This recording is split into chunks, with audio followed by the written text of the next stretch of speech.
he just slowly falls apart. Yeah, he just like they literally like his arms start falling off. His fingers start falling off. All the ligaments, the things that would magically stay together, essentially like fall apart, and all that's left is his head, and it just rolls down. That's when you know he's dead. And then they step on the skull, and that's the beginning of Terminator 2. Yeah. It's all in the Terminator universe is what you find out. Yeah. And then this robot skeleton is walking, and there's a better one, and it's made out of metal.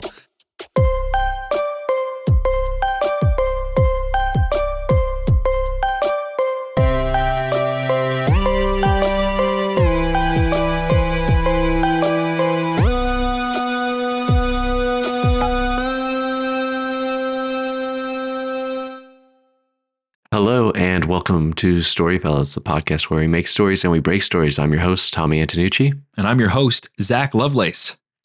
And here we are. Another story, another dollar. That's what they say, you know? Yep, we're up to like $19. Someday we'll be able to afford more microphones. One ticket to the movies, please. We tell these stories so that we can go see stories. That's what this is all about. Yeah. No, go to our Patreon so we can buy a cup of coffee. That's the thing I always hear. Podcast music for the cost of a cup of coffee. Buy me a cup. That being said, we are opening our Patreon. No, we're not. Yeah. We don't have a Patreon right now. But get your story beans. Buy your story beans. Buy our story fuel. Story fuel. You beat me to it. That's a good one. Yeah. Buy story fuel today to get your stories. Light roast. Hey man, how's life? Life is really good. I like your pink background. Thanks, man. I try and adjust it to be the StoryFellas. I got white in the front, pink in the back. That's kind of our thing. A little bit of our subtle branding here, but no, I'm good. Very blessed at the moment. Just cranking it out, dude. Cranking out work every day, like day job type stuff, and then get home and have just enough time to work on other things, including StoryFellas. Yeah. So the documentary, I know I've brought that up before, but that's inching forward. So this is a little bit of an audio diary, I suppose. I know we've talked about it a little bit in the past, or I think we did, or maybe it's been off air, but I know that we've both been exploring the idea of detaching from phones and stuff to make room for boredom, which makes room for creativity. How's that been going? That's been going pretty good. I nuked my phone with a bunch of like timing issues or whatever. You can, the timers, the timer thing. Yeah. So that's kind of annoying because you're like, man, I need to just Google something really quick or whatever. But I have it set so I can do some stuff in the morning when I wake up, and then it's done. And so I've seen my use time at the end of the week, go way down. But what about you, man? I know that you were kind of on that before, and have you taken any measures? Yeah, no, I'm always jumping through different things, trying different things. I do I have Android, so I can do some minimal launchers sometimes. I just had a busy shoot week, so I have not had a minimal launcher because I've needed to access a bunch of apps for work related things. But yeah, I'm trying my best to not find my entertainment. I still do podcasts sometimes, because sometimes if I do podcast, I find that I can do chores better. Like if I'm like, I don't want to do laundry, I don't want to clean. If I can just it kind of put myself in autopilot with a good podcast, then I just will do it, because I love it. There's really no better combination on planet Earth than podcast and chores. Things that are mildly annoying to do. Working out is another one. I love going for a run, listening to a podcast. Hopefully someone who's listening right now is doing chores. And if you're not, get up. Go do some chores. Go unclog the toilet, buddy. Okay. It's been clogged for weeks. Get off the couch. I know you've just been waiting for the next episode of StoryFellas to come out. No, but yeah, there really is no better combination. It is just enough of a treat where you're like, okay, yeah, I'll put that on, whatever. But I try not to just, I do like it for that reason, because I did that the other day where we had a mountain of dishes. I was like, oh man, but there is this podcast I was wanting to listen to, and it's I'm doing the thing I want to, and I'm mindlessly doing the other thing. So it's it's really nice. So I do that, but besides that, I don't have any social media on my phone right now. I have to go use an iPad or a computer if I want to check something out, which helps. But yeah, it's a constant it's a constant like refocusing Yeah. and trying to be like, oh, I need to allow myself some boredom, because I know that we've talked about, we have a friend who has the light phone, which is like a super super minimal phone, which is cool, and I've had that in the past. There are certain points where it is convenient. I don't think it's necessarily a bad thing to have a camera, No, not at all. We and just things lack like the that. self So control to be able to not use it. I think is really yeah, the issue.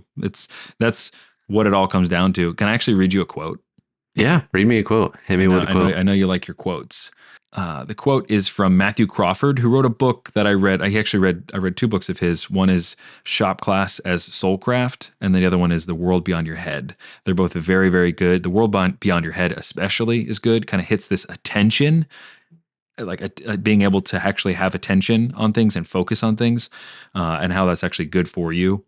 And our world is basically designed to not foster that in you. So, with that said, this is an article from the New York Times that he wrote, the kind of the opening part of it. Attention is a resource. A person has only so much of it. And yet we've auctioned off more and more of our public space to private commercial interests with their constant demands on us to look at the products on display or simply absorb some bit of corporate messaging. Lately, our self appointed disruptors have opened up a new frontier of capitalism, complete with its own frontier ethic, to boldly dig up and monetize every bit of private headspace by appropriating our collective attention. In the process, we've sacrificed silence, the condition of not being addressed. And just as clean air makes it possible to breathe, silence makes it possible to think. Oh, I like that. I think even just that tail end, that silence makes it possible to think, is important. I Yeah. like that a lot. I think there's like the big business quote where it's like list your 20 goals, and then you have to choose like 20 things you want to accomplish, and to circle the top five. And if you want to accomplish those, you have to like nuke the other 15, Yes. Yes. something like that. Like there's only so much time. So you have to, I think, finding your priorities just becomes more and more important as time goes on, and just knowing like, Yeah. this is what I want to focus on. And speaking of someone who wants to focus on something, we have a story scrap for Oh, yeah. everybody. Oh, yeah. Uh, Scrapping it up. For this those is who have skipped a the intro, because the timestamp note in the show notes, screw you. that's the first thing they hear. Zach, we used to play, before we played this game, we played a more casual game where it was literally just us sending. It was mostly you. You would find Mm-hmm. cool art, cool AI art, stuff like that, and you Video would send stuff. it, Yeah. video stuff, and you'd send it to me and say story time, and then I'd pitch a story that's based on the picture, and then you would build off it, and we would just build off of it. Mm-hmm. And you did this once, and we tried to find it, and we don't know where it is, so we can't. I think it was a Well, text. I think it was just probably a text that got deleted at some point because it's not in our Instagram thread. We did find the first mention of the term "StoryFellas," which was cool. oh yeah, how do you remember how far ago that That was was? September 23rd, 2021. Man, man, a couple of years ago. I know we could have been doing episodes this whole time, but instead we were doing, proto things. We were. We were doing this, messaging each other. Yeah. But I will describe the image, and or do you want to describe the image and I'll describe what I said? I don't remember it as well. Okay, I remember then the I will subject, describe the image. I will describe it all. Just lean back, Zach. Take it easy this episode. I'm taking my belt off. Is that okay? I'm taking my belt Yeah, that's off. great. No, he sent me this image, and it was just like a city night in like a deserted building, and it was just this skeleton in a trench coat with like a hat over his head. It was like a painted thing, right? Kind of like Yeah, a it was like pulpy, some pulp art, yeah. pulp magazine type image. It was something like that. And the story that I kind of initially pitched was this idea of a detective that was trying to solve a murder, and a long time ago. And because he couldn't solve it, he was cursed with immortality, but his body would decay. So it's been like 100 years has passed, and he's just a skeleton roaming the earth at this point. But something Cool. happens. That's so cool. I like it. And then, but something happens after all this time. He's kind of given up. He's kind of just lives with this curse. Like there's no hope. Something comes up that reopens the case. Like he finds some clue or something that like reopens the case and Mm, he starts to try to solve this kid's murder or something like that. wow. Yeah. So That's really cool. I like that a lot. I think yeah. it's got a lot of lore, and it's got sadness and tragedy and devastation. That's my thing. I just thought, popped into my head that he gives up so much that he basically just lays down somewhere, and he can't really sleep or anything, but he just becomes catatonic or whatever. And they find him, whoever it is, uh, whatever entity, whatever person, they find him and they Mhm. sell him as like a school skeleton. And so then he's So just is he? hanging there. But And then, he's then he like, gets up but one day and he's just like, I got to solve a murder. And he lights a cigarette. uh, okay, hold on. I like this a lot. That's really funny. I like the idea that he's just like Toy Story style, just can go limp for in Yeah. whatever amount of time. Um, let's start out. Let's start it with the basics. This guy needs a name. Our skeleton Yeah. detective needs a name. I've been thinking about a name this whole time. I've been thinking about All a right. name because Yeah. I knew the story. So I'm getting Yeah. ahead of us. I like Mm-hmm. the name Fluke. Oh, I like Fluke. That sounds like a detective name. Yeah. And that's just his last name, obviously. There's a Duke. Duke, Duke Fluke. Duke Nukem. Duke Uh, Fluke. Duke Flukem. Yeah, no, there's a Yeah. famous movie detective played by Chevy Chase and then by John Hamm named Fletch. And so he's kind of a Mm-hmm. funny detective. And I'm like, okay, we start with Fletch. We said the word nuke several times before this. And that's like a strong, word. And I'm like, okay, Fluke. And it kind of describes like what he is. You don't know why he's this way or that he's cursed. There has to be some sort of entity that explains this to him. And maybe we Mm-hmm. can do a intro, kind of like Fellowship of the Ring, where you see the narration and he's narrating and he's like, so, turns out gypsies are real.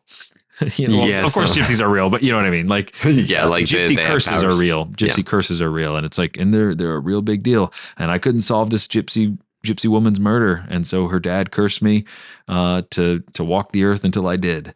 Mm-hmm. And let me tell you, my feet hurt. And it's like, you see his skeleton feet. Yeah, I like that this has a nice little touch of humor in it. Oh yeah. Because can I when you said that he reanimates inside of a school classroom, Yeah. part of me thinks he buddies up with like a high school student Yes. to Yeah. solve the Something mystery. in the classroom is what causes him to wake up. I think, Yeah. some conversation. It's or like the whatever. last name of one of the students Yes. is like the last name of the gypsy person from 100 years ago Yeah. or something. And he's like, if only there was a way to be sure. And they're like, well, there's ancestry.com. Yeah. Yeah. And then he's like, what? I've been out of it for a little while. Yeah, kid. yeah. He's just like, I've been having bone dreams, or whatever. Yeah, I like that. I like that. I Okay. think we could make it a professor too, if we really wanted to, like, Professor's kind of cool. Because just some kind of bored biology professor, basically, at a high Mhm. school, and maybe they're related. Maybe it's a woman who's related to the victim somehow. Well, I think when was he normal? When was he a detective, Tommy? When was Fluke, Detective I Fluke? think we were saying that he like maybe for him to be full skeleton at this point, we're thinking maybe like 100 years, like a century of this Pretty curse, good, maybe. yeah. Which would put us. He could be around in the, I guess in the. That's crazy. In the 20s, 1920s at this point. But I was That's thinking true. late 1800s. So I 100, like that too. 100 Yeah. and change. There wasn't a world war going on too, because that would get in the way a little bit. I guess Mhm. 1920 would also be fine, but and actually I'm kind of okay with that. Like if we really wanted it to be like present day, that way you don't have to hit the hard number where it's like, Mhm. okay, 1920s is good too because there were gangsters, like real. Mhm. Yeah. I think I like the idea of him having this curse in the World War.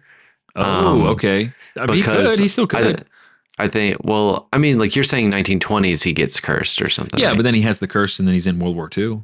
Yeah, because I think you get kind of, not that we would linger there, but like in our like quick montage of telling his story of who he is, you get kind of that Wolverine-esque story where Yes. he's like, I tried really hard to die, which I think is also a line or a paraphrased line in The Great Gatsby, where Gatsby talks about he went to war and he tried really hard to die because he just didn't really want to Yeah. go on, Turns but out he he was couldn't. just really good at war.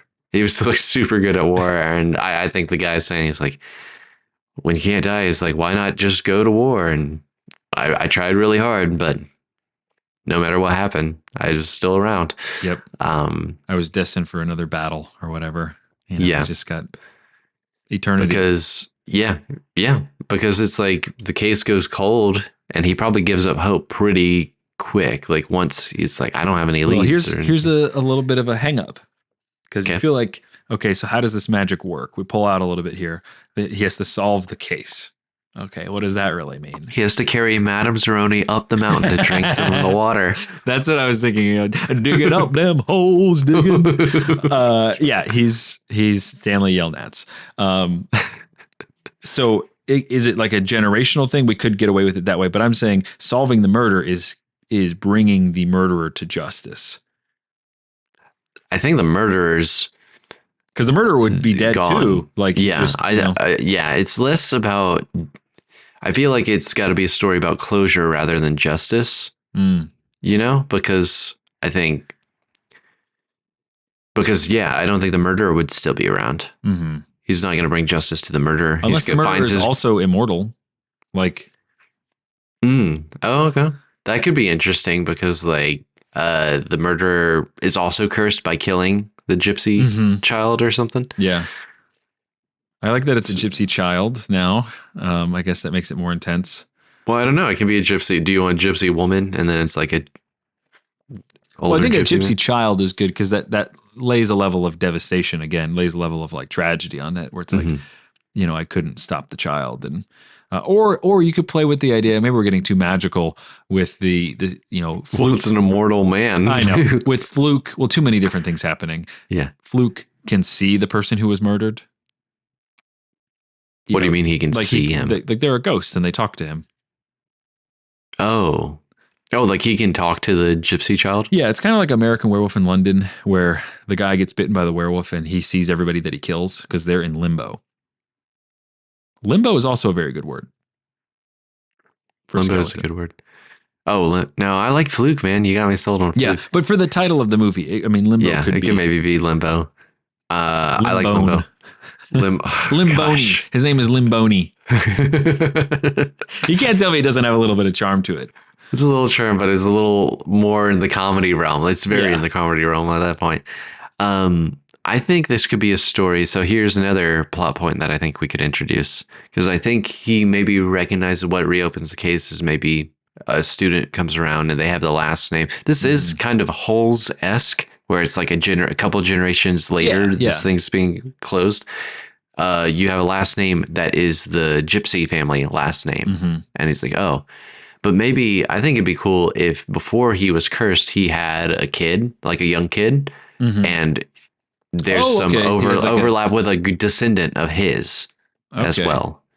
And maybe the descendant of his is the professor, and maybe one of the students is the gypsy line, or vice versa. I feel like a school, like making it all about a school kind of thing, is just not big enough. Okay. But making like the mayor has the bad guy's last name, something like that. The mayor of wherever they're at, whatever town. Because I guess we have 3 generational families that we could deal with. Because we could deal with the murderer if he's like aware of the murderer to a degree. But that seems like that's the point of the case. Yeah. And then we have the gypsy family, and we've got the his family. Okay. Like the Fluke. Like there's a kid with the last name Fluke. That gives him a really personal. Because I think the story is him, like the actual physical need is him closing this case, but maybe the secondary need, the real true need, is him helping his family when he kind of disappeared. He disappeared when he realized he was cursed and kind of left his family. So he's trying to. I know it's kind of separation. I'm thinking because it's a few generations away. I do think that the character is strong enough to not solve the actual thing in the first movie. You think this is like a?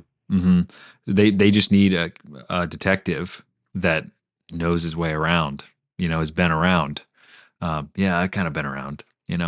Hmm. that that's what pulls him in. It's just he coincidentally, in a bad way, like he maybe sees like a child in danger and he wakes him up out of his little state that he's in. Hmm. Or maybe a kid is getting picked on or something at the Hmm. school, and he wakes up or whatever. Um, but then maybe that kid has a murder to solve, and he's like, "Oh, I know about like solving murders." And the kid's like, "Well, can you help me solve this murder?" And he's like, "I Hmm. can't even solve the murder that got me here in the first place." And he's like, "Well, this seems like pretty easy." Okay. Yeah, maybe yeah, we could play with that, that maybe he doesn't think that this is going to help him. He's just helping this kid, Hmm. and He's a maybe that does reluctant. bring some He's closure reluctant. to it. Yeah. Yeah. I like the idea. I'm trying to explore. I keep getting images of the Invisible Man from League of Extraordinary Gentlemen, He's all wrapped and up. yeah, he's wrapped up and he like has the makeup and he like pulls. He has his big trench coat. Um, I feel like we're right on the line of like this being kind of like a fun kind of semi-family thing, like with Oh, a okay. little edge to it. Well, Yeah. I don't know. It's just like if we are in this school I with think this PG kid and 13. this, yeah, yeah.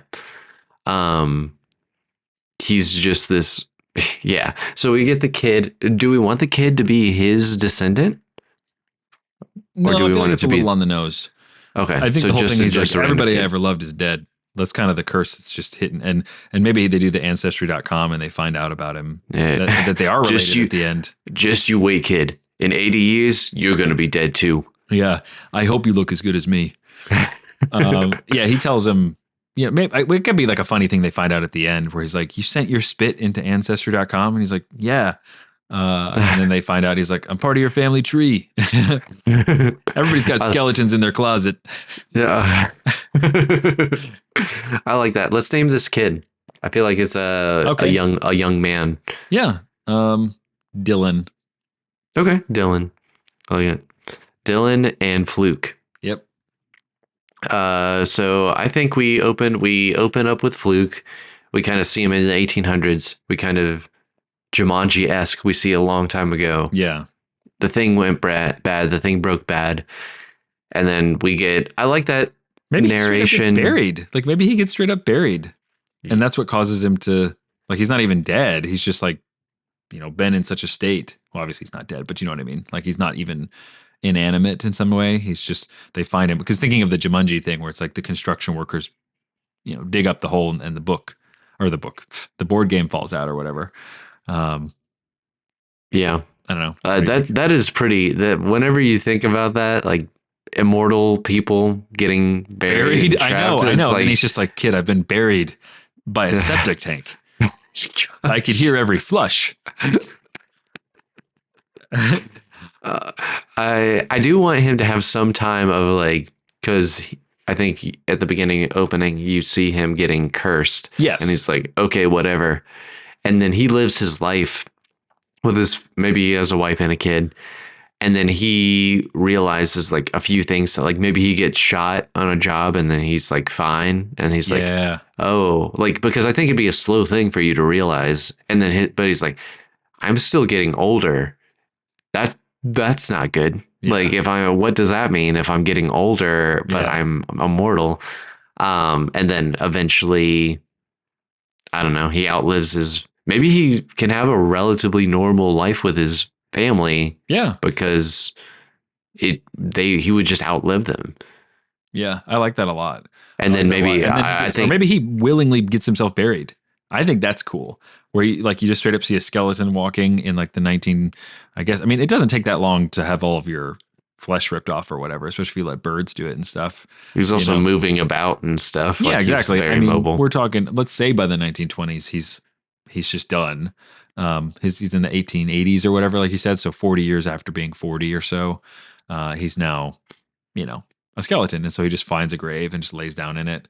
And they just like drop a bunch of dirt on it. And he's like, for 100 years, it was total darkness and it was nice. Okay, I like that because that's like his own volition. He's just like he's kind of putting himself in a semi Yes.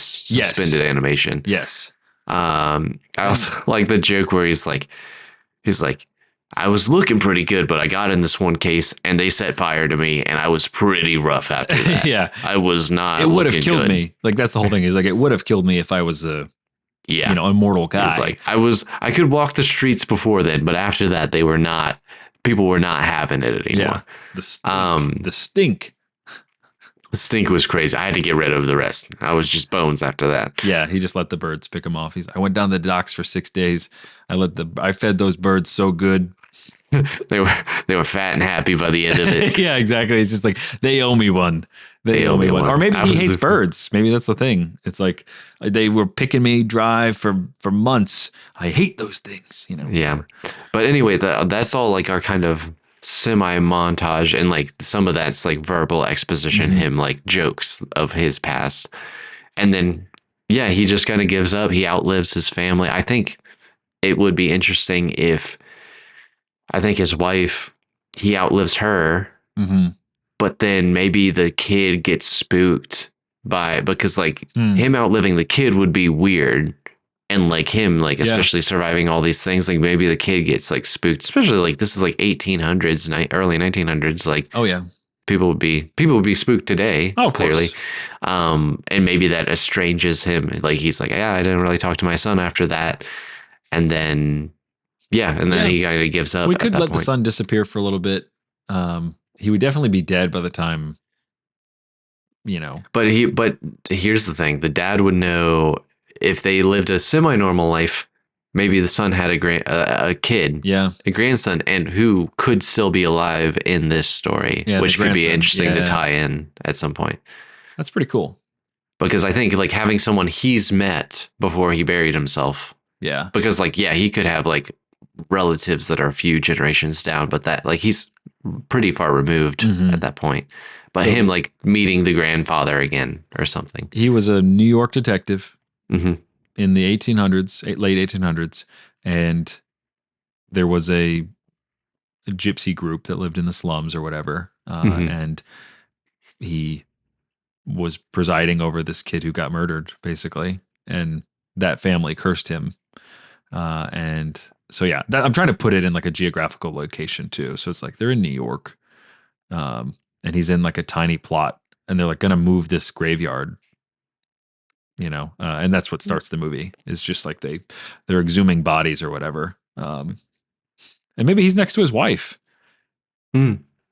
Yeah, and then he just gets up and walks, and he's like, Yeah, and I mean that's like people actually are like, really sad. Where his wife dies, she lives very old. It's like she lived way longer than I thought she would, and she took care of me, kept me secret or whatever. But when she died, I thought my best place was right by her side. And so like you see her hole, and he just jumps on the coffin at the end, and you see all the dirt, you know, mm-hmm, fall on top of it or whatever. Or maybe he climbs in the coffin and it's just like, sits down with her. mm-hmm. I like that. I think then we got some nice fun contrast with modern day, because I would assume this is modern day, and like people telling him about Fortnite and doing Fortnite dances, and he's like, Oh yeah, I don't even know what's going on, man. yeah, This is crazy. And I've seen people turned inside out, and this is crazy. yeah, yeah. No, I mean a guy from the 1880s, he would have seen a lot for sure. He does. I mean, that's like Wolverine. Like I think that's the Yeah. exact timeline that Wolverine's been around. So we definitely have a good map for that. But we got our bad guy who is presumably, he's got to know something about him. Like, hey, I know that it just is a random murder that he got cursed. Like, why did they curse this detective? Was he negligent in some way? Or I maybe feel he like caused it. Oh yeah, like if there was something that he could have done but didn't do, you got that Spider-Man Uncle Ben Hmm. vibe where it's like you could have stopped this, or you could have Yes. solved this in time. I Um think that's the way to go. Um, Other than because it makes it more personal for one. It also leads us, it opens us up because then the curse isn't to solve the crime. The curse is just that he's been cursed yeah. for that. Like he did the crime, basically. Yeah. And so now he's just immortal. And it's like, well, he's immortal to some degree. Hmm. Obviously his flesh goes away, but not his Yeah. bones for whatever reason. Yeah. Um, are his bones indestructible? Or are they just kind of like, I feel like his bones are or they just come I back think that's together and kind then, of I kind of like the idea of him being a very solid skeleton, and a very like relatively strong compared to like for someone who doesn't have muscles, not like super strength, but he can do Yeah. detective work and like fight a guy or something if he needs to. Oh yeah. It's all in the ligaments. That's a good man. You are blasting all these lines. These are good. It's all in the ligaments, kid. Yeah. And he just like fights this like goon in the Yeah. alleyway. Bone sound effects rattling. Yeah. So yeah, he's just cursed, and then he kind of gets redug up, reanimated, and it's just like, oh man. And he's walking around scaring people. Maybe he's like kind of beforehand he was like, I don't know, still human-esque a little bit, or Oh yeah. maybe or they picked him dry. And at this point he's just all bones. Yeah. Um and then do you think do you want So to that tie it we back have to a the new murder. classroom? Do you want him to go be like hanging in a classroom? No, I think that it just opens up with them exhuming this tiny little gypsy village cemetery, or not gypsy village because he would have been buried somewhere else, but Yeah. he's buried next to his wife, and so they want him. Some big apartment complex is getting built there, and they're like, well, we got to move the cemetery, so they just move him and they drop his wife's coffin, and he rolls out, and it's just like 2024, and he just like rolls out, and it's a perfectly preserved skeleton, and they're like the New Yorker guys are just, oh man, look at it, oh, and he just gets up and is like, oh. I don't know. I think that's the way to go. I think that's cool. I think the call to action is some sort of like he finds a trench coat or something. I think he could just like to a limited degree just like take things and do stuff because What are they gonna do? Yeah, what are they gonna if do? an animated skeleton walked in and like grabbed your trench coat, you'd probably just run out the back door Oh and be like, yeah, oh yeah, it's like, and he has like a big hat or something. or And then, hoodie. yeah, a hoodie's funny, but I think the call to action is like some scrappy kid, like he's in the alleyway or something, just like trying to figure out his next move, or he finds like a cigarette. I like the idea of him drinking and it just pouring down the Oh yeah, bones. oh yeah. The skeletons are an underrated and underrepresented like ghoulish kind of monster. You don't see them as much anymore. I guess maybe in video games you have to fight a lot of just Yeah. skeletons, reanimated skeletons or whatever. Hmm. But I just think it's cool. Like there's a lot of gags and stuff like that that go way back for lots of things. That there's such a good rich history of people just doing fun stuff with skeletons. So that I've seen that one a billion times before. He does a glug, glug, glug, glug, Yeah. goes right It's, in, through. it's even like in Pirates of the Caribbean. Yeah, I that's my think they point. do It's that. like that's probably the most It's, recent one I would think.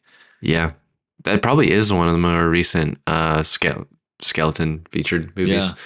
But I don't know. I think it's just funny, and I just like the idea of this scrappy kid. What do we call him? Dylan. Dylan. Yeah. He's like, so like, how do you even see? He's like, kid, I have no idea. Yeah. Yeah. It's just like I can't explain it to you. Like I just know what got me here. I mean, we could lean on the drinking thing, and it's like he was drunk, and that's what caused he had like a police buggy that ran over the Yeah, child, and now I it's think like, can he get drunk as a skeleton? I think he I don't can't. think so. I think that's I don't part of the think so. curse as Yeah, well. it's the Pirates of the Caribbean. He can't taste anything, eat But then anything. yeah, the kid's like getting bullied or something, and then the skeleton comes out, and the kid's classic donkey Shrek is Yeah, not really that scared of him. He's like, dude, you're so cool, and you guys stick around so they don't pick on me. And it's like, what are you talking? And then like maybe the kid sneaks him into his house with yeah, his like maybe he has a single mom or something. And then he's like, uh. I'm gonna tell my mom. Maybe that's how we tie it back in. I'm gonna tell my mom I'm getting big into science, and then if she walks in, you just hang on the thing and pretend like yeah. you're a skeleton. He's like, I am a skeleton kid. I know how to be a skeleton. He's like, as long as you keep bringing me these cigarettes, I'm fine with it. I know how to be a skeleton. I'm not confident that you know how to be into science. Oh, that's good. So yeah, Fluke is with this family in this, like you said, single mom kind of thing. And what is that dad been murdered and he's got to solve that murder? Like that's where I think getting him, it's a little bit of a pivot, but getting him to be with a police officer, I think is kind of the sweet spot. Buddy cop, but one of them is been like, very dead. yeah, that like I I feel like I'm dropping a lot of movie references in this R.I.P.D. episode, but no, I was gonna say See How They Run. Have you seen that? Yes, yes, Oh, with Sam Rockwell and yeah, Saoirse Ronan, where you've got kind of this kind of semi-grizzled detective, yeah. but you have a very He can be naive. voiced by Sam Rockwell. That could be cool, yeah. A more naive He's kind of definitely going to do some new cop. dancing. Sam Rockwell dances in every movie, dancing as a skeleton. I mean, that'd be kind of Does cool. Sam Rockwell really dance in every movie? I think so. Yeah, I saw some sort of video pop up about it the other day. It's Oh, like it's the funny. title was something like when you sneak dancing into every movie. Oh, And it's nice. just him and like Charlie's Angels dancing. But yeah, so Fluke is, that's the thing is the kid's dad a cop or the mom is a cop? Or do we just turn Dylan into a cop where it's just a beat cop who was chasing somebody and they got away and they find him in an alleyway. And they're like, oh, human Yeah, remains. maybe Dylan's like young 20s or something, and he's a Yeah. cop or something. Because I like the idea that uh, it is kind of sad, and this might be very Zach Lovelace, Oh, okay. where I'm in. I don't know, Dylan's not a very good cop, and he's a new cop, but he's like, I don't know, he's still living with his single mother, and maybe it's like a balance of like He's got to take taking care of care of her. Yeah. her, and then, but she's not like super old. It's kind of like a mutual thing. Hmm. But the reason I like her being a single mother and her being in the story is like they keep him a secret at first, and eventually he comes like she discovers him, Yeah. and I like the dynamic of him like she's like, well, if you're gonna stay here, you have to do the dishes, and Yeah. like Yeah. this skeleton like being part of this family in this Yeah. weird way.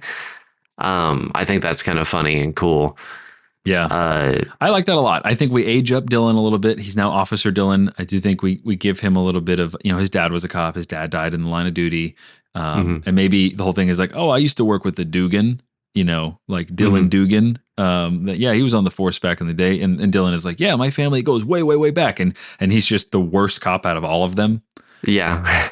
So the Dugans, detective, he He's wants to like, make detective or whatever. he's like, I knew several Dugans, and they were all great cops, and you're not like them. Yeah. Yeah. The apple did not fall at all. No, I think that's a good play. A good play. We have to double back a little bit. Story circle it up. Give our Mhm, walking skeleton fluke detective mhm, a wound, something that he did. I think it's related to his curse for sure. mhm. Like, what did he do? What flaw did he have that caused him to get cursed? It's either, he was prideful or he was drunk. I feel like drunk is a little too easy. He could be bribed. Oh, so he's corrupt. I like I that. don't, he could have been corrupt. Maybe he was like he could have solved it, but then like maybe someone paid him. They're like, hey, if you just don't look into this Yeah. anymore, then here's some stuff. And then the gypsy person found out Yeah. and cursed him because of it.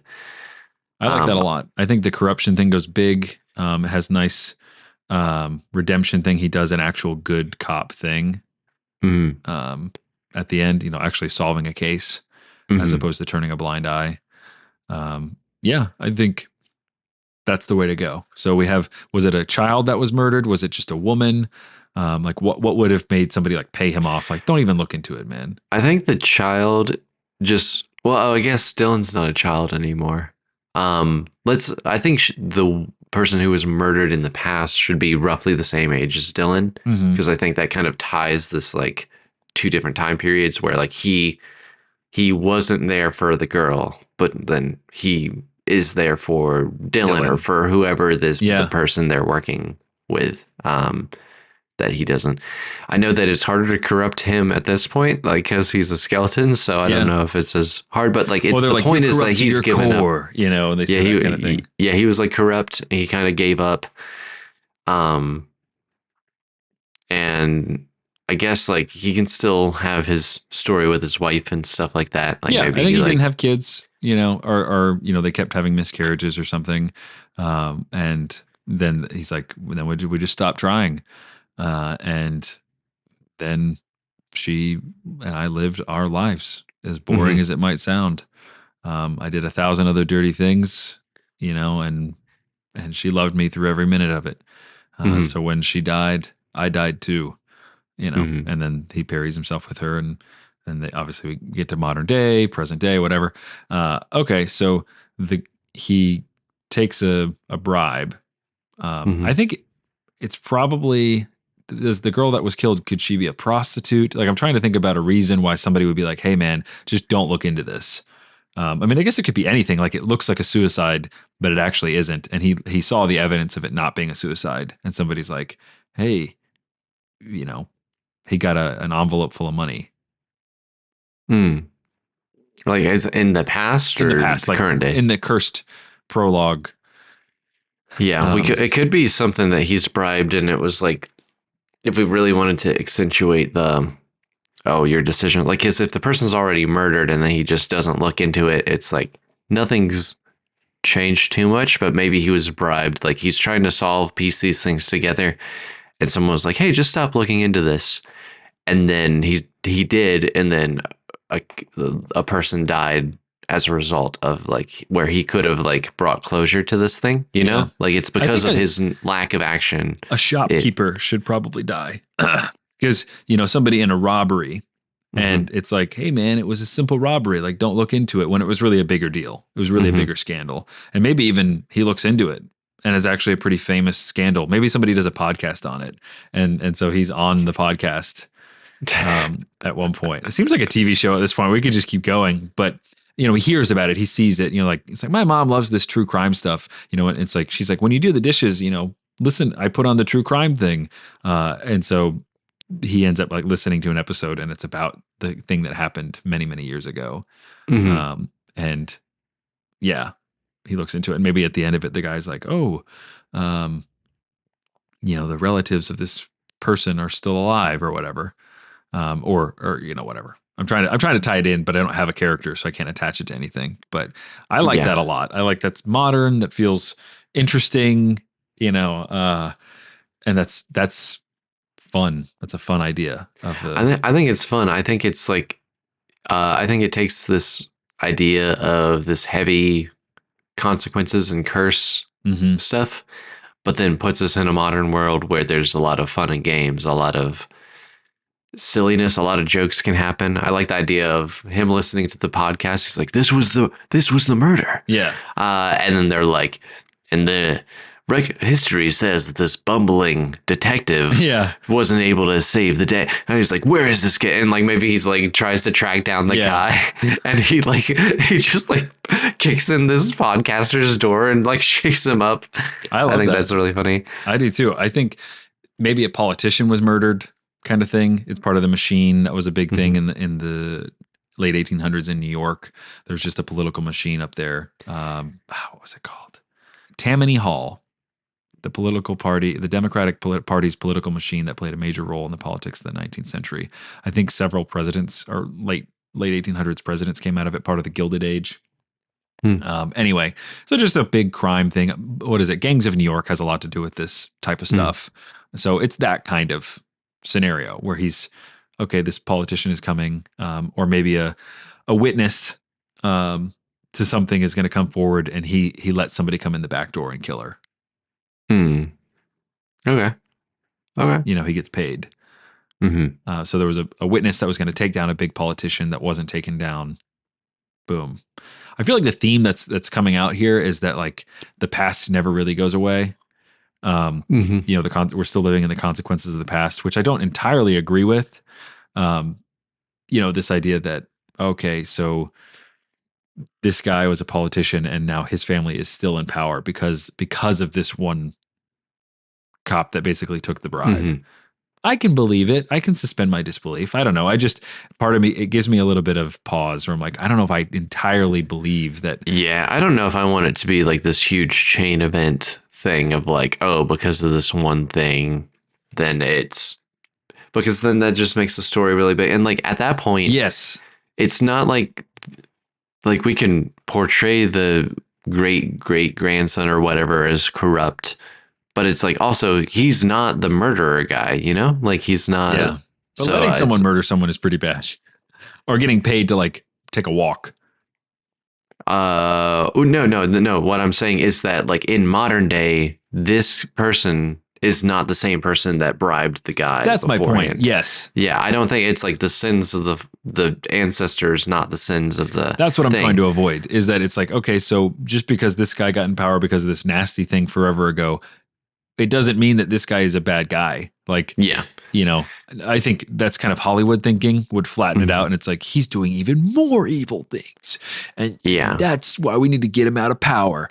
It's like, I think it also makes the okay. story less about Fluke, where I think the story should be more about Fluke. The Fluke Yes. Fluke's fluke is that he took a bribe and he was corrupt back in the day, and bad Yeah. things happened as a This result gypsy of it. woman saw something and then he let her get killed so that the Hmm. guy could get off. And so now that family cursed him. And that's why he's here, is because this witness was killed. And Yeah. so, yeah. And then that's it. It's like, but bringing it up on the podcast, I think actually brings it full circle. So I'm willing to kill that darling of that fun true crime podcast thing, Oh, like unless it's just a joke, like having him follow up uh, on it, and he's like, I actually have more information. I didn't take a bribe, but then he got cursed. So like, what is he gonna say? yeah, no, I was just mostly doing it as a joke, but I don't think we need to die on that hill. I think if he just helps Dylan Yeah, solve a different murder, like it's basically the story is about Fluke. It's all he needs to connect with people. He kind of gave up, and then it's this spark of reconnection. Like he is endeared as Dylan reminds him of his son from yeah, forever ago. And then he's kind of grafted in with the mother and is kind of in this like weird family dynamic. And I don't want it to be like, I want him to kind of have that kind of fun uncle energy, like not like a hmm. romance thing with like the mother and No, I him. agree. But, and then through that, then he's starting to realize the error of his ways. Yeah, Because it sounds like even when he was married back in the day, he was just like, yeah, I just did a bunch of bad stuff. And then it culminates to him making the right decision, maybe even sacrificing himself. I don't know what that looks like when he's an immortal that's my skeleton. point. Like, you feel like lifting the curse is the point. So that's where Hmm. it is all very first act oriented, which maybe the podcast isn't the perfect place to totally dive into all the nitty gritty details. I think maybe if he was just a corrupt cop, but that makes it too general. It has to be like Hmm. one big event that he did or allowed it to happen. Hmm. Um, Either like, hey, I actually killed somebody, or I dumped somebody's body. Um, that was like a thing. And so he needs to go get their body. Yeah, I think, and then, oh, he needs to. So you're going back to like, he does need to resolve the curse. Yeah, that's actually kind of interesting and very driven, where it changes the genre a little bit, where instead of solving a murder, he's like, well, why wouldn't he know where the body is to begin with? He would Because know. he never solved the case. He never found the I body. know I was saying that he dumped the body, but I get it. You're saying that somebody dumped Oh. the body, somebody killed someone and their body was never found. And so Hmm. if he goes and finds their body and proves that they were murdered and not just, you know, Hmm. skip town or whatever. But yeah, he pieces it together and it's like, oh, it's in the Met. It's like under the football field. It's under, Yankee You know, Stadium. what would be funny is like if the second is like the millisecond he solves the case, Yeah. he's like, so it was John Smith all. He just turns to Yeah. dust immediately. His bones just fall apart. That would be really funny. I do think death is the reward for him. Yeah, I think it can be more than him just turning. Maybe he has the classic dramatic like slowly turn to dust kind of thing where he has his like I think he just slowly falls last apart. goodbye. Yeah, he just like Yeah. they literally like his arms start falling off, his fingers start falling off. All the ligaments, the things that would magically stay together, essentially like fall apart, and all that's left is his head, and it just rolls down. That's when you know he's dead, and then they step on the skull, and that's the beginning of Terminator 2. Yeah. It's all in the Terminator universe, is what you find out. Yes. And then this robot skeleton is walking, and there's a better one, and it's made out of metal. And then those skin one has to fight the metal one. Yeah. It's that's perfect. I think that's exactly what we need. So yeah, Um, fluke. Um, but no, I feel like we've got most of the story here, we man. do. I feel like pretty good about it, and I know that the ending's a little muddied, but hey, we can potentially ask the audience to help us out. You know? Yeah, that's true. If you Oh, think of a really good, we know what we have to do, which is connect to the beginning, and then that will reveal the end. And then he's hmm. reversing whatever happened. So whether he's a corrupt cop, I mean, he has to be a detective, so you have to think about it in that realm. He just like negligently let something happen, or he actually took some active steps, and then he needs to do the opposite. But you have to wonder why he wouldn't be able to do that for 100 years. Hmm. So solving the case certainly seems to be the thing. I mean, maybe he literally was like an honest cop who just could not solve this murder. And it makes the gypsies kind of bad, but the dad is just like, you promised me. You Yeah, promised me you would solve it. I think that's I kind of the original pitch when you sent me the image. I think yeah, he gets. I think I even pictured like before we said gypsies, just like a witch or something. The parent, like Sure, yeah. the kid of a witch. But like the people who cursed them are bad. Like he was trying his best, but he couldn't do it, Hmm. and then he gets cursed for it. So it's not necessarily, and then That's that's what good kind because of then that's why he's that punished. yeah, he's punished, and that's kind of also what corrupts him because Hmm. he's just like He's jaded. I did what I could, and then I'm jaded from because I got did dirty by That's this what it is thing. right there. That's what it is. I guess I was trying to make it seem like a really innocent thing that the gypsies were kind of in the right. And they are in some ways, but they're just like, Yeah. if she doesn't rest, you don't rest. Yeah, it was just something like that, and then he doesn't rest, and then he gets jaded, and that's kind of, and then that I feel like that makes him easier to work with and more pliable than just making him a bad guy all Yeah. throughout it. Because he And was like a good guy. He used to be a good guy, but yeah. he lost his way along the And the way. podcast thing now makes sense because it's an unsolved murders podcast. Hmm. And so they're pulling that up and they're like, this was New York's Jack the Ripper. And this was one victim in a serial killer thing and blah, blah, blah, blah, blah. It just does it have the payoff? We're back at the beginning a little bit. Does it have the payoff if the killer is dead? Like he Hmm. just died, and they're like, well, okay, he didn't solve the murder. Um, is it about finding her bones? Like he solves the murder and then realizes like her bones are actually in this. Yeah, it could be maybe solving the murder for the family that remains, because maybe that's like a thing that it's like, yeah, my grandparents were always Yeah. upset, like they couldn't focus on anything, and maybe he finds it for the family. I just worry that if we make the murderer immortal too, it becomes too supernatural and it's like Yes. two skeleton dudes fighting. Yeah. I think it needs to be more about him. So the central Just conflict bringing with this closure. idea is that we want the fun and games of a detective skeleton who can just do whatever, but Hmm. to actually land the plane and to give it an actual arc, what he's doing needs to be related to the why he got cursed. Yeah. Um, Yeah. And I think that's kind of if we, it's funny because we've talked all the way through this and we are kind of coming back a little more to the original idea of him somehow bringing closure to the original murder because I think that just closes the circle. Zach's pointing at his head, which means he's got an idea. I have an idea. Brain blast. So he knows who the killer is, and that's part of the prologue. It's like I know it's this guy. I did my due diligence. I'm like, and we see him starting to fall apart a little bit, and he catches the guy when he's old. And he's like, before he could turn him in, the guy dies, Mm, and so then he's just like, oh, I'm still cursed, and that's it. mm. It's just like then it's just the sloppiness of the curse, basically, where it's like the killer guy's like, yeah, you caught me, oh, and then dies. And then he's just like, oh no, I'm still here.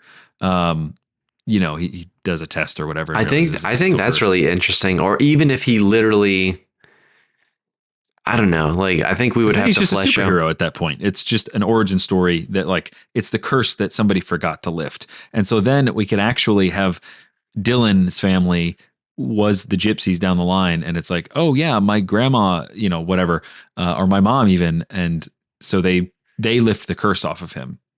Like the only way to get it off at that point is to have a family member just take it off.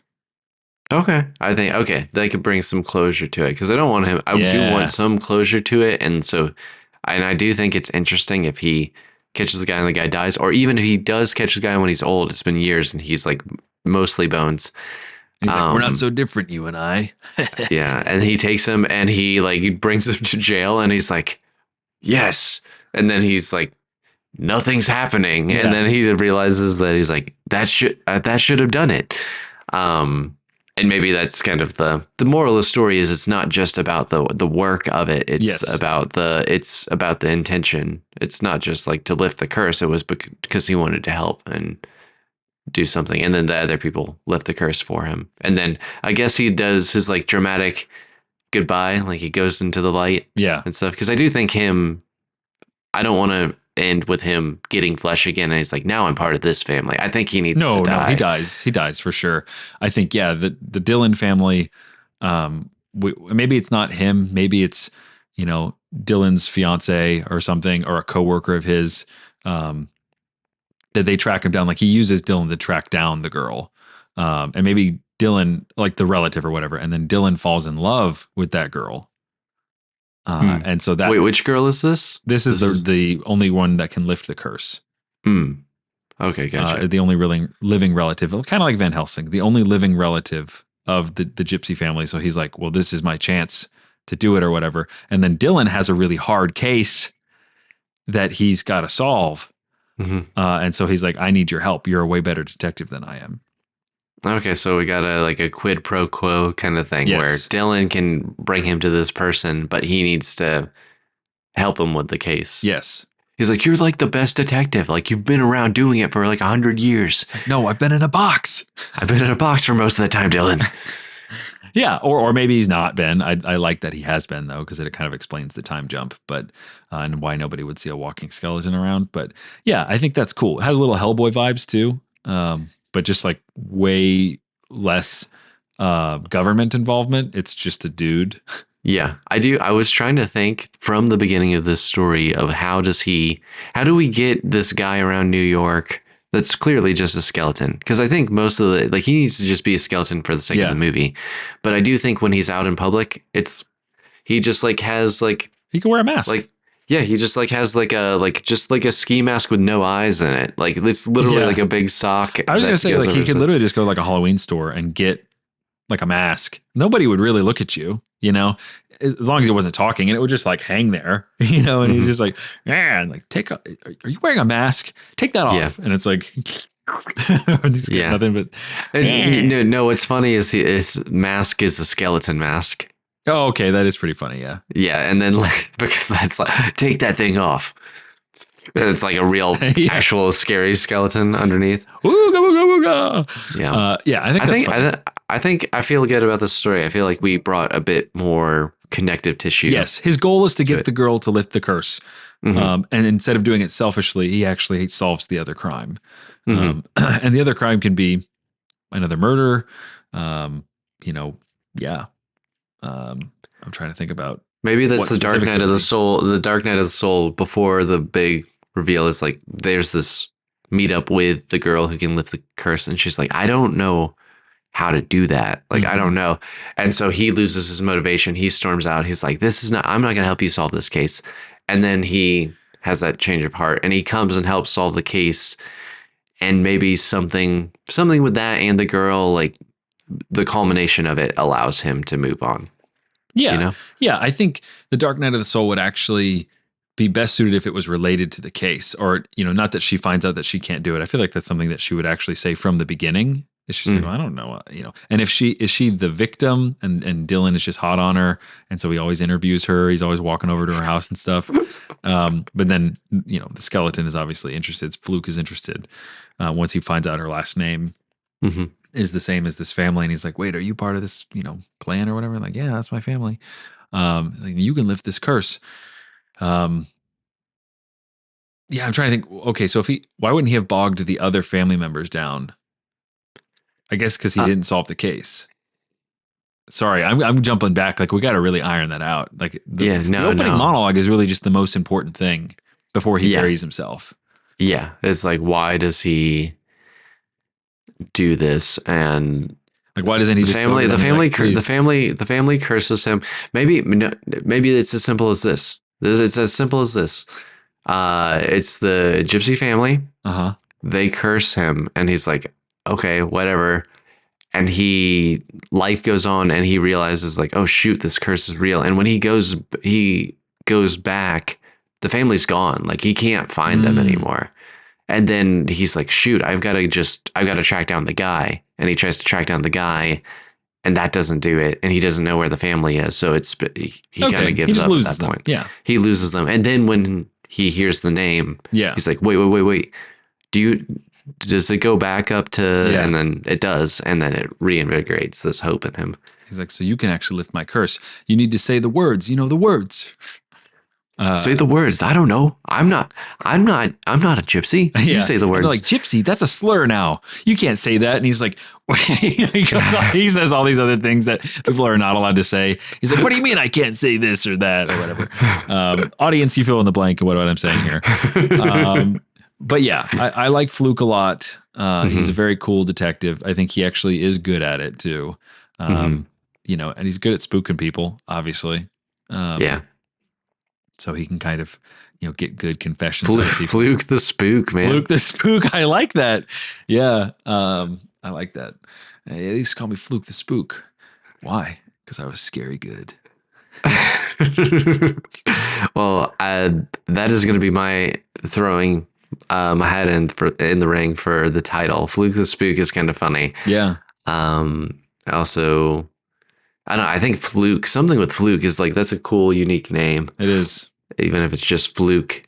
I don't like Fluke and Dylan. No, I would just leave it on him. Like Dylan is just kind of a functionary thing. I'm good with Fluke the spook, but I'm also open to some ideas from you. Oh, for the title? Yeah. I think just Fluke is fine too. Just Fluke? Yeah. With the crossbones emoji? Yeah, that's actually pretty funny. I don't know. Yeah, I like that. Yeah, and we're talking like Fluke, right? Fluke. Yeah, I like that. We'll just call it Fluke. I think Fluke's a cool name. Agreed. And then he can get called Fluke the Spook. Like maybe Dylan starts bringing him into the police department and they get kind of normalized. It's the magic realism thing, and it's just like, hey, yo, Fluke the Spook. And he's just like, hey. He's like, well, you solved my murder, buddy. We gotta get some meat on those bones. Yeah, exactly. They're like giving him donuts. Yeah. These are great. Dogs. Yeah. He hates dogs, Yeah. No, I like Fluke. Do you have any ideas to close us out, Zach? I know we've been dropping a bunch of random funny lines throughout this whole thing, but do you have anything for our Along the Line segment to close out Fluke the Spook? And before you do it, I do want to say, audience, for real, if you're interested, if you like this story, if you actually have some other ideas that could tack on this story, flesh out these bones. Yeah, add some flesh to the bones and go to the links in our show description so you can send us messages. We would love to read them. We would love to see what you guys think about these stories, or give us ideas that we just didn't even think of, because helps us get better, helps you get better. Oh yeah. And you can participate. You're part of the fun, and we want some audience interaction. So I think it just helps to have more minds in the melting pot here. Yep, exactly. But all that being said, Zach, do you have Along the Lines to close us out with? I really liked kind of doubling back to the moment when he goes on his wife's grave. I feel like that's just a strong emotional moment where he gives up. His wife is an old woman. He's now some skeleton, pure skeleton at this point. And he's like, after Gardellini died, the real killer, I realized, I had nothing to live for except for my wife. So when she died, I died. Boom. Seeing him fall into the coffin. Thank you all for listening to StoryFellas, a part of the Pemmican Studios podcast network. Check out our show notes for bonus material, links, and more. To find out more about our current projects, send us messages, and suggest ideas for the show, go to StoryFellasPodcast.com. If you liked what you heard, share the show with a friend. Word of mouth is the best way to grow this community. Until next time, go make and break those stories.